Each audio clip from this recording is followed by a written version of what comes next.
गुज़िश्ता कुछ अरसा से कमेंट्स में ये सवाल बार-बार हमें मौसूल होता है, मुख्तलिफ लोगों की जानिब से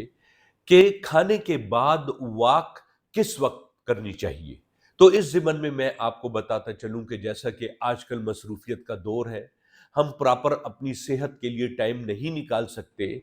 तो बेहतर यही है कि दोपहर के खाने के कम से कम आधा घंटा बाद और रात के कम से कम आधा घंटे बाद खाने के बाद, या अगर दोपहर को न भी मुमकिन हो सके तो कम से कम रात को खाने के आधे घंटे बाद 15 से 30 मिनट पैदल वॉक बहुत ज़रूरी है। इससे एक जानिब ये फ़ायदा होगा कि मोटापे की जानिब रुझान नहीं होगा, ब्लड सर्कुलेशन ठीक हो जाएगी और दिल के अमराज नहीं होने पाएँगे, तो दूसरी जानिब हमारा खाया-पिया हुआ सब कुछ बेहतरीन तरीके से हज़म हो जाएगा।